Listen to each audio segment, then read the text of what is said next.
Hello again, writers and readers. Author Indecisive here with an episode of Side Notes.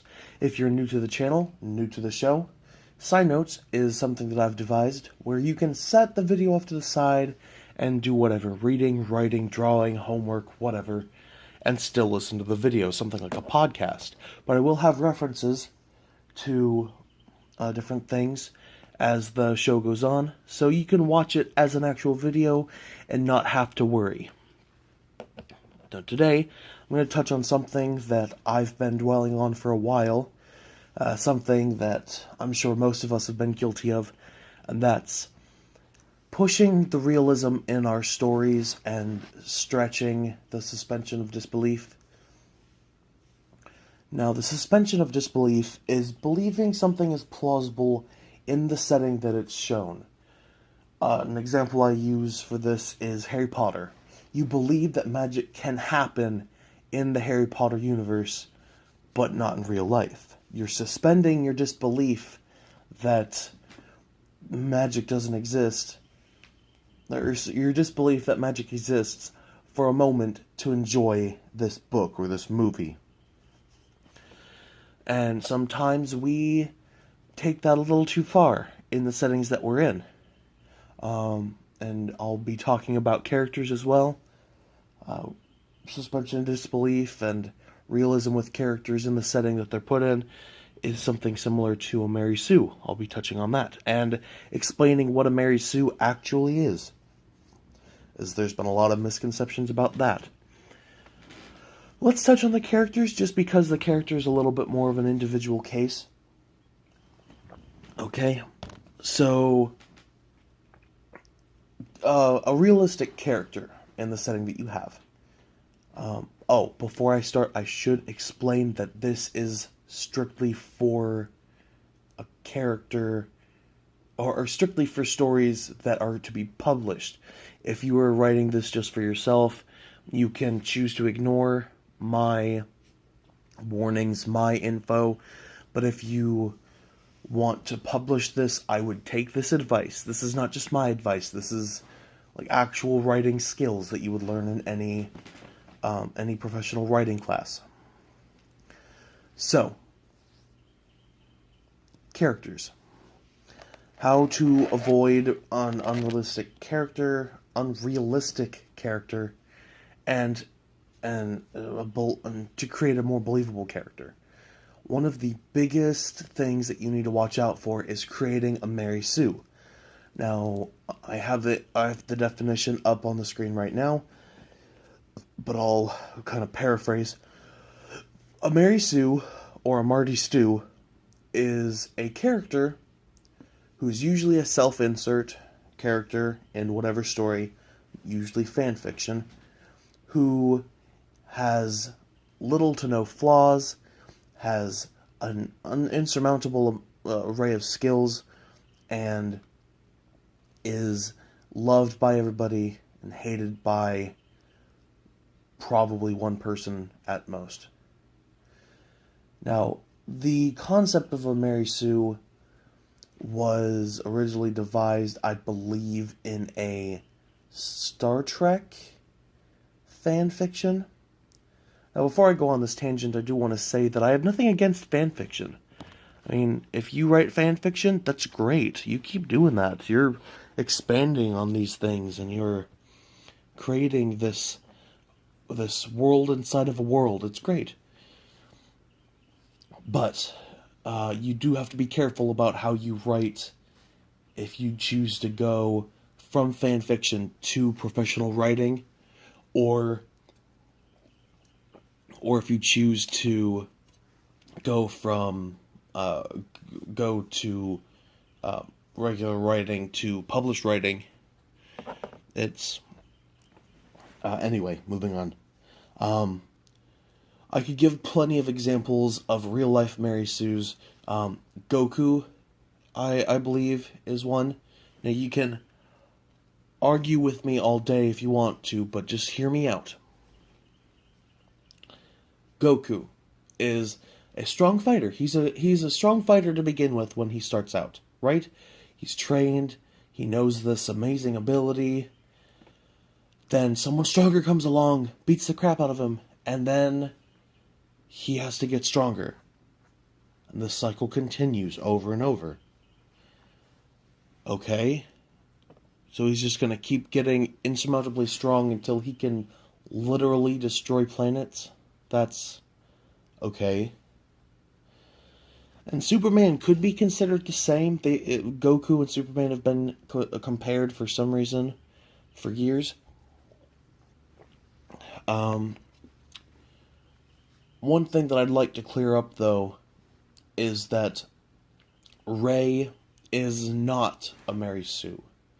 Now, all the things that I'm touching on, I'm sure have been touched on by a more successful channel. Trope Talk is the show. I'll have the channel name up on the screen.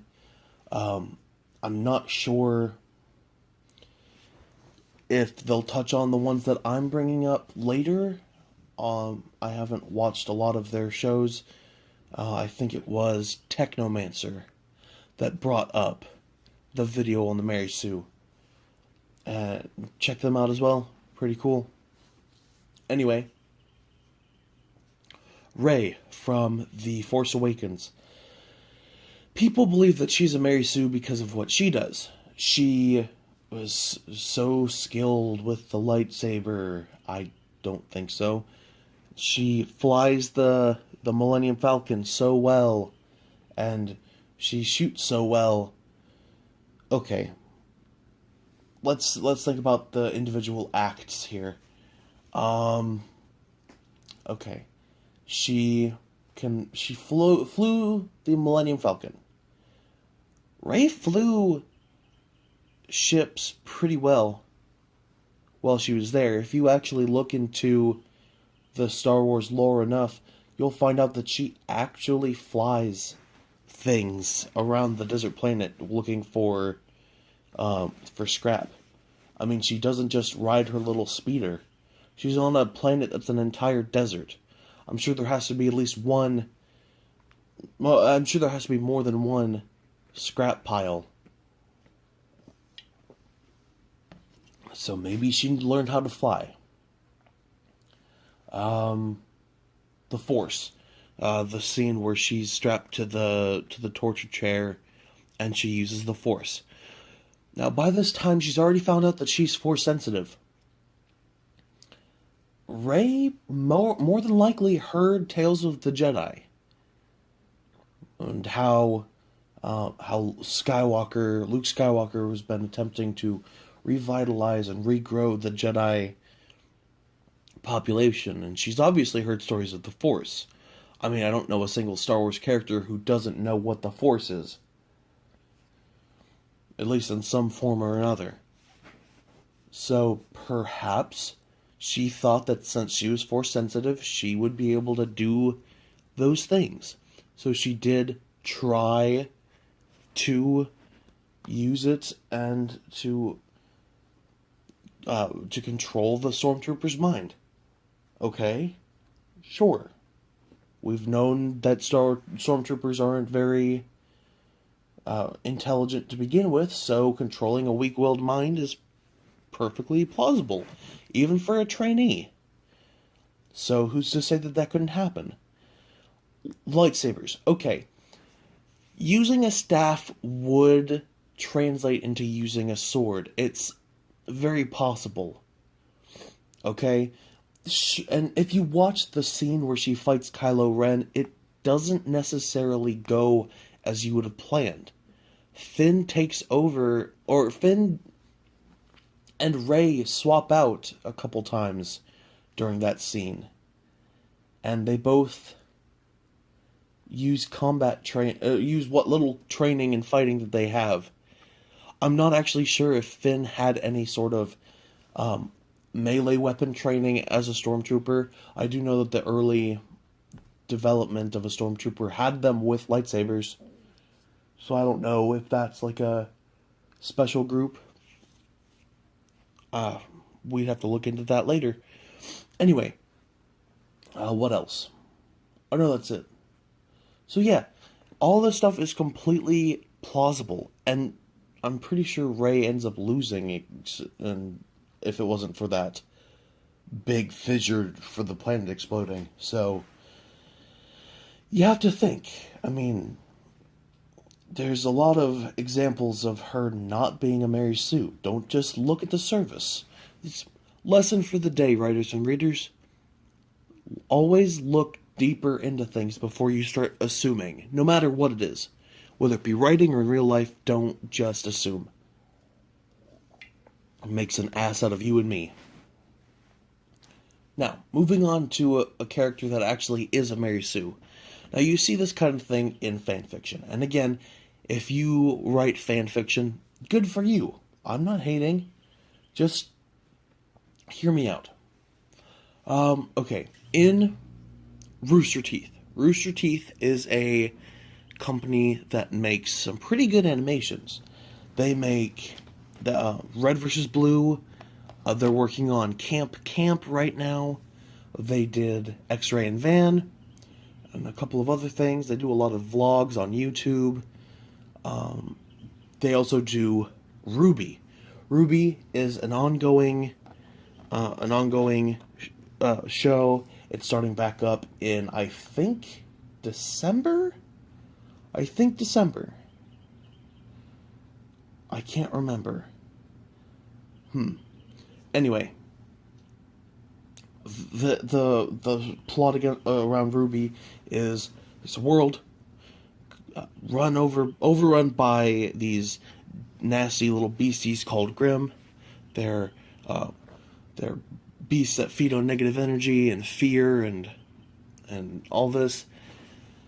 And there are a select group of people with powers called semblance that use weapons to fight.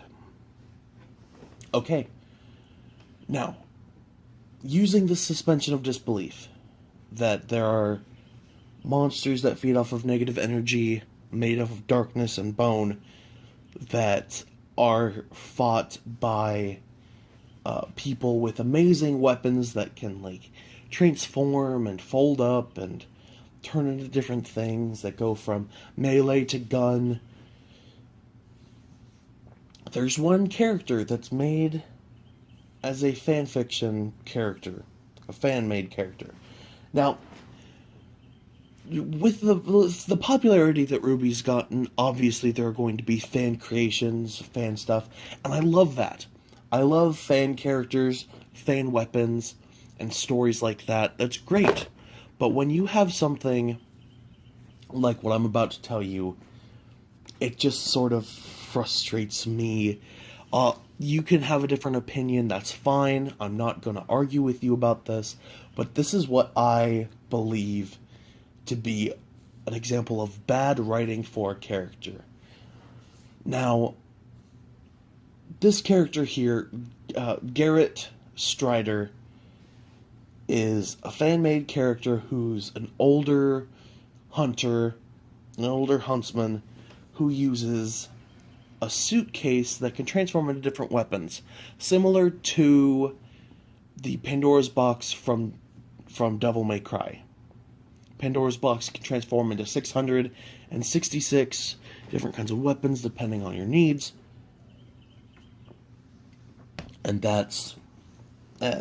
Okay. So, transforming weapon, that's normal. Transforming into more than one thing, I can believe that.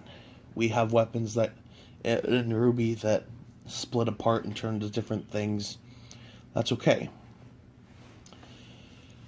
He, from the different things that I've found of him, whether it's like fan fiction of him or like fan art of him or whatever, there's examples I found that say he doesn't need any teammates, so because he has all this stuff, so he's the best. There are times where he's a teacher and everybody knows his name, and he's the best. Oh, okay, maybe in this iteration he's well known. But there's one that I found, one picture that I found, I don't know if it's made by the creator of the character, but it's a younger Garrett walking in the halls with the teams Ruby and Juniper looking at him as he's walking down. And this one line of dialogue, if you're not watching, just look over here real quick. Just read this one line of dialogue and think to yourself whether or not this is an example of good writing. Because in my opinion, it could be better. I feel like it's just such a pretentious and poorly written thing. I can't pinpoint it, though. Comment down below if you know what the problem is with this, because I've been reading this and reading through this, looking at this picture for a while, and it just seems so bad. I just can't pinpoint what's going on. So I don't know. It's just I don't know. But just the way that the character's portrayed as this unstoppable force for killing Grimm, doing it so nonchalantly with this shades down and everything, it just feels like a poorly made character. He has no discernible flaws unless you consider smoking a cigarette a flaw, whatever. He's cocky, always has something to say. And some of the pictures that I've seen, he's a pervert, which is weird. Okay, so moving on to settings. Let me know what you thought about the characters. Show me your examples in the comments. Moving on to settings. Or not settings, but situations. We'll call it situations. Because an unbelievable setting, I mean, the setting is where you should set your suspension of disbelief. Like, okay, I understand this is how this happens. This is how the things work. Creating the world is creating the suspension of disbelief. If you have this world where people can shake mountains and move oceans, then okay. That's the norm. You suspend your disbelief for this amazing world that where things can happen like that every day, then okay. Situations where this happen, where things happen that don't usually happen, is where your suspension of disbelief is really tested. Now, I've seen this happen a lot in anime, Japanese anime. Certain things happen where it's just like, why? I'll give you examples.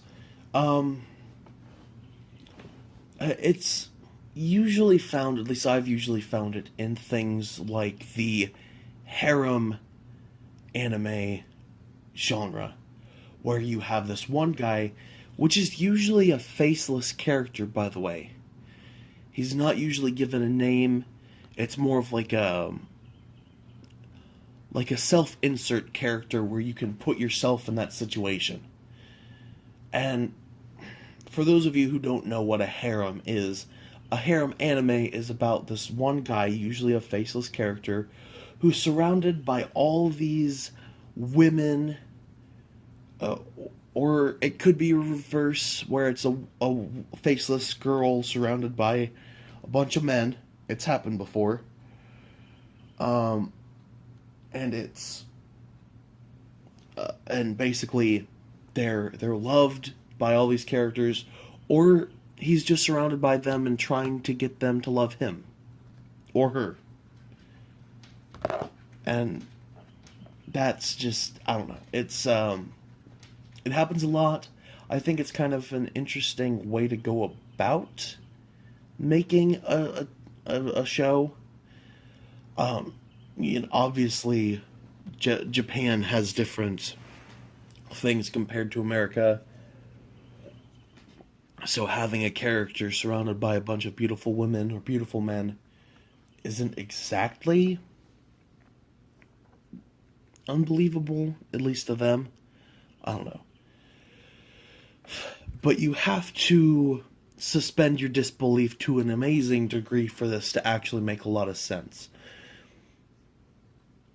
You have this one character who's never done anything in his life. He's usually considered kind of a failure or kind of a guy who doesn't believe in himself or a very average, like an average Joe, you know?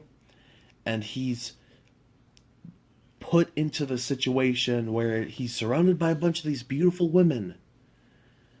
And there's a reason for that. We've all wanted to have that happen. I mean, we've all wanted to have ourselves put into a situation where we're surrounded by beautiful people who are the gender that we're attracted to,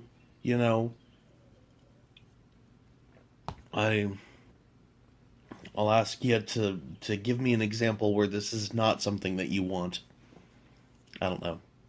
Anyway, this happens a lot in Japanese anime. Biggest example that I can think of is in one that I like just because of the way it's made up. Monster Musume is a very interesting story. The apparently creatures, like mythical races like harpies and centaurs, spider people, snake people, cyclopses, etc., they all exist now. And they're all accepted and are attempting to be reformed in like becoming a part of society. And they're being like integrated by living with people, who like human people, and that's great. That setting, that world is really great. I like that idea. I like that thought. I could probably expand that in a story that's similar. But the story revolves around this one guy. You don't really get a name for him. I think you get a last name, but I'm not sure about a first name because everybody calls him something different. This guy it was signed up by the government to house what's called a lima. A lima is a snake woman, a woman with the lower half of a snake. And that's interesting. I mean, that would be an interesting way to live. I mean, have a snake woman living in your house. But she wants to marry him for some reason. I'm not sure why. And as the story continues, this guy, this nameless anime character, eventually gets other mythical creatures in his house for some reason. And the government's okay with him having all these women in his house. He gets a harpy, spider woman, centaur, and a slime girl, which is weird. I don't know. But it's very interesting, very I enjoy the show not because of what it entails, but just because of the different characters, like the interactions between the girls, the monsters. Because like to see this proud centaur interact with this sort of oblivious slime creature is just an interesting thing. If you want to check it out, go ahead. But going back to what the topic is about, I find that the way they go about writing the story, having this guy surrounded by a bunch of women who find him attractive, even if they're monster girls, is extremely unbelievable. Even for a setting like this. And you see that happen a lot in anime. You have this guy, seemingly unimpressive, unimportant, surrounded by all these amazing women with personalities and aspirations and all this thing, all this development, and they immediately love this average guy with no personality or quirks whatsoever. And it's just unbelievable. So if you're going to be writing something, like if you're going to be writing a story where this happens, this guy is surrounded by a bunch of women and they love him so much, make it believable. Give them a reason to find him so attractive. Make sure it's a believable reason, obviously. But just give them a reason. Give the character a trope, not a trope. Give the character a trait, a personality, or something that makes him an attractive character, a believable character. And I'm not saying you shouldn't do this. If you do decide to insert yourself in your story, don't make yourself out to be this perfect character. Give yourself flaws. Give yourself likes, dislikes, issues. I mean, that's what makes you, you. Your problems, your likes, dislikes, your quirks. I mean, me, I trip over myself. You've seen my videos. I can't talk properly to save my life. And I mumble and I go on tangents. If I were to write myself into a story like this, then I would probably write myself exactly like this. So if you're planning on writing anything, a script, story, a screenplay, whatever, just make sure you make the setting believable. Make the characters believable. And the situation believable. I'm sorry that I got off on these tangents. I know that this is supposed to be like a straightforward kind of a thing. I hope you guys enjoyed this video. I hope you enjoyed the information that I've given to you. I hope you can tell the difference between a Mary Sue and just a very powerful character. Very skilled character. I hope you enjoy the video. Give it a like, comment, subscribe. Follow me on Twitter @AuthorIndecisive. And I hope you have a good day. Don't forget to save and heal.